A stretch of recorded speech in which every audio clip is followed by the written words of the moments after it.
왜 침묵이 위협적인가요? 침묵은 우리가 경험할 수 있는 가장 위대한 죽음이다.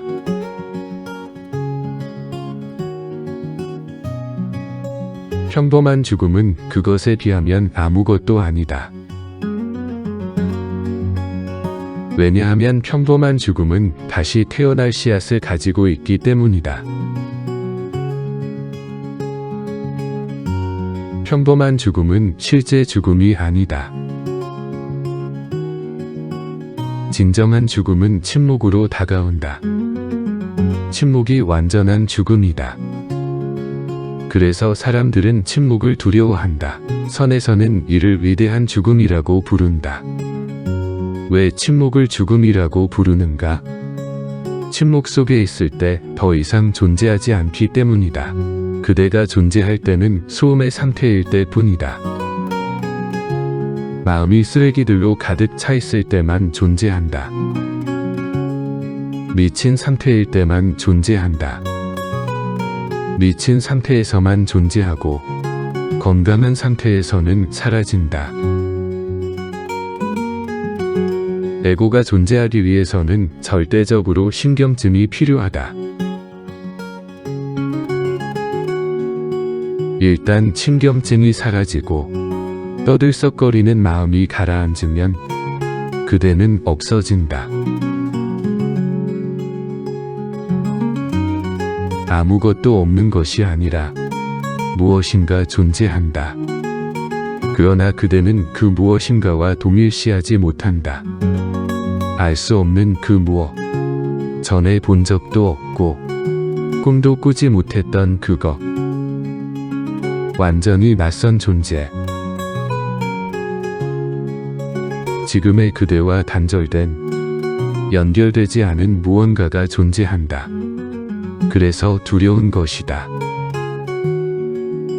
침묵이 든다는 것은 일종의 어떤 자살을 하는 것이다. 그것이 구도의 모든 것이다. 인도에서도 죽음, 즉 궁극의 명상을 일컫는 단어가 있다. 바로 사마디, 한국말로는 삼매이다.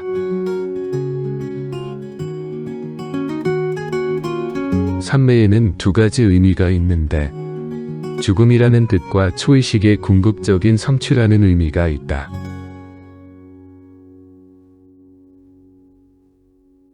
이는 매우 중요한 것으로 궁극적인 침묵이 가진 두 가지 측면을 나타낸다.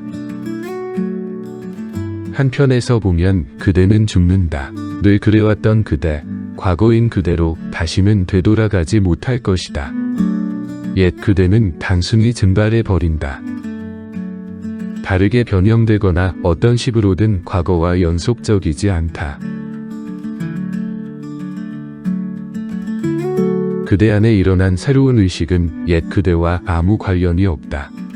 그 새로운 것은 절대적으로 새로운 것이다. 그래서 그대는 한편에서는 죽고 다른 한편에서는 새로운 삶, 에고 없는 삶이 시작된다. 기억하라. 그것은 겸손한 삶이 아니다. 에고 없는 상태는 겸손함이나 낮음과 아무런 관련이 없다. 겸손한 행위는 여전히 같은 에고의 미묘한 행위일 뿐이다. 진정으로 에고가 없는 사람은 거만하지도 겸손하지도 않다. 겸손한 누군가가 있다면 그는 단지 거꾸로 서 있는 것뿐이다. 같은 에고가 머리 서기를 하고 있는 것일 뿐이다. 거만함은 겸손함이 될 수 있다. 에고가 사라지면 그냥 단순히 사라지지 뒤에 어떤 흔적조차 남기지 않는다. 겸손함이라고 하는 흔적도 남기지 않는다. 그래서 두려움이 생기는 것이다. 뛰어내리려고 하지만 몸이 떨린다. 그것은 자살하는 것과 같다.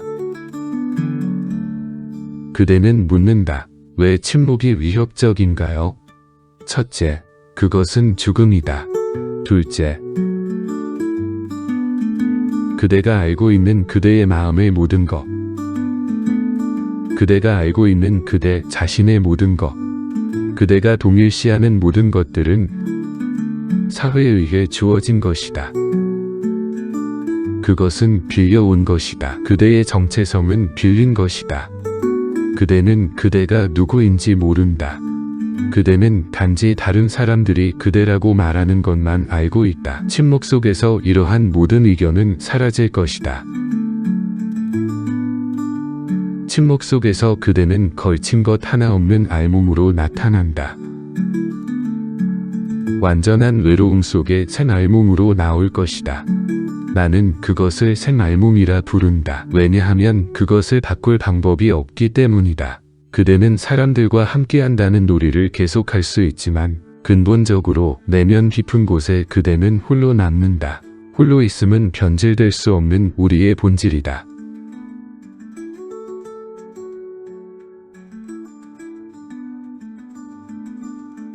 그대는 자신 주위에 많은 환상을 만들 수도 있다. 안전과 보안, 예금 잔해, 연애와 우정, 가족을 형성할 수 있다. 나는 그것들을 반대하지 않는다. 그것이 놀이라는 것을 알면 모두 좋은 것이다. 최선을 다해 놀아야 하지만 그것에 속지 말라. 내면에 그대는 홀로 남아있다. 그 홀로 있음은 그대의 주변 관계로 인해 변하지 않는다. 사람조차도 그대의 외로움을 바꾸지 못한다. 따라서 그대가 침묵할 때 그대의 온 세상은 사라진다. 그대만 사라지는 것이 아니라 그대의 온 세상이 사라진다. 그대의 온 세상은 단어, 의견, 생각, 사상으로 구성되어 있다. 그대의 온 세상은 언어로 구성되어 있다.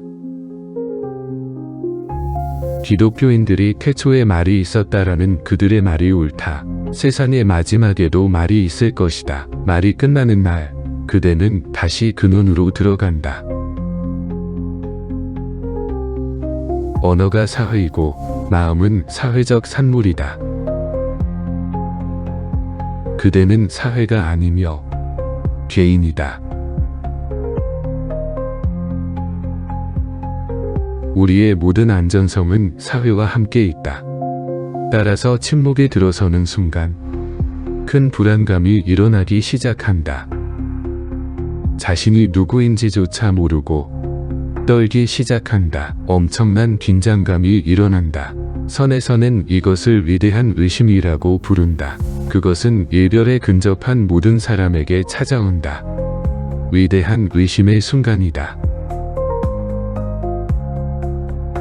왜냐하면 낡은 옛 것은 사라지고 있는데 새로운 것은 볼 수조차 없기 때문이다. 그대가 믿었던 모든 것이 이제 유효하지 않으며 옛 것을 대체하려고 나타나는 것은 아직 분명하지 않다.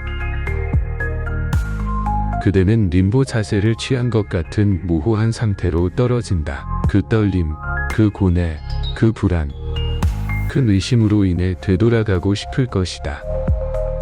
이미 떠나버린 항구에 매달리고 싶을 것이다. 하지만 돌아갈 길은 없다. 일단 큰 의심의 순간에 이르면 돌아갈 방법이 없다. 앞으로만 나아갈 수 있다. 의식이 성장하는 과정에서 발생하는 이 기본적인 원칙을 기억하라. 성장한 의식은 절대 돌아갈 수 없다. 일단 한번 알게 된 것은 아는 것이다. 다시 모르는 상태로 되돌아갈 방법이 없다. 일단 한번 도달한 것은 도달한 것이다. 거기에서 벗어날 방법이 없다. 유일한 길은 앞으로 나아가는 것이다. 성장의 모든 지점이 되돌릴 수 없는 지점이다. 그래서 그대는 괴로워할 수도 있고 고뇌에 빠져 있을 수도 있고 미쳐버릴 수도 있지만 돌아갈 방법은 없다.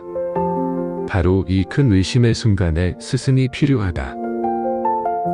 왜냐하면 그때의 그대는 매우 무력해지기 때문이다. 그대는 다시 어린아이가 된다. 아주 무력해진다. 자궁 속의 태아는 완벽하다. 아무 문제 없다. 아이에게 아무런 문제도 발생하지 않는다. 아이는 절대적으로 안전하고 편안했다.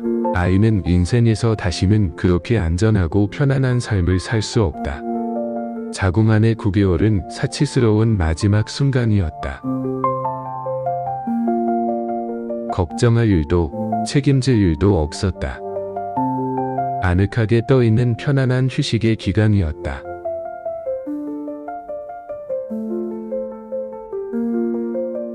심지어 스스로 숨을 쉬는 노력조차 하지 않았다. 어머니가 모든 것을 다 해주었다. 그런데 아이는 9개월이 흐른 후 갑자기 태어난다. 아이는 완전히 무력하다. 아이는 어머니가 필요할 것이다. 아이는 태아기때로 돌아가고 싶어 할 것이다. 하지만 그것은 불가능하다. 그것은 사물의 본질상 불가능하다. 아이는 그 집을 떠났고 돌아갈 수 없다. 앞으로 더 나아가기 위해 어딘가에서 집을 찾아야 한다. 다시 그 따뜻한 집, 그 모든 것을 만들어야 한다. 그래서 어머니가 필요하다. 어머니가 없으면 인간 아이는 죽을 것이다. 바로 이 어머니의 역할이 스승이 하는 일이다. 정확히 그것이 스승의 기능이다. 그대가 큰 의심에 이르면 하나의 자궁에서 벗어난 것이다. 그 자궁은 사회, 즉 사람들의 관계로 만들어진 자궁이다. 그대는 그 자궁을 벗어나 침묵 속으로 들어서고 있다. 그대는 다른 차원으로 들어서고 있다. 그 차원은 비언어적이며 말이 아닌 무심의 차원이다. 그대는 다시 아이처럼 될 것이다. 매우 무력하다. 더욱 무력할 것이다. 왜냐하면 아이의 무력함은 신체적인 것이고 그대의 무력함은 영적인 것이기 때문이다. 그것은 매우 깊을 것이다. 그것보다 깊은 것은 없다. 그대는 누군가가 필요하다. 용기를 주고 앞으로 나아가도록 밀어주고 앞으로 나아가도록 유혹하고 온갖 것을 약속하며 유혹하는 누군가가 필요하다.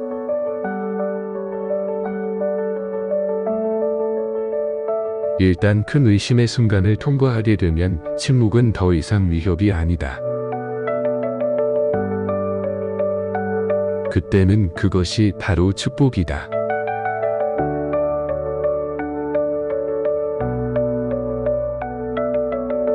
그때는 그것이 바로 사치아난다이다. 즉, 진리, 의식, 지복이다. 그것보다 더 높은 것은 없다.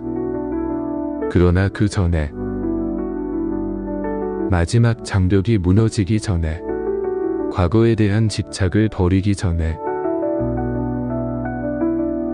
그대는 마치 나무가 뿌리째 뽑히는 것처럼 느낄 것이다. 매우 안전한 곳에서 뽑혀나간 것이다. 태아가 자궁에서 뽑히는 것처럼 정확히 그와 같은 일이 일어날 것이다. 그래서 그대는 침묵을 위협적인 것으로 느낀다. 하지만 그것을 겪어야 한다. 침묵의 화염을 통과해야만 순금으로 정화된다. 오직 침묵의 화염으로만 마음이 불에 타서 없어지고 무심이라는 불꽃이 피어오른다. 이해한다면 그것은 축복이다. 한편으로는 십자가이고 다른 한편으로는 부활이다.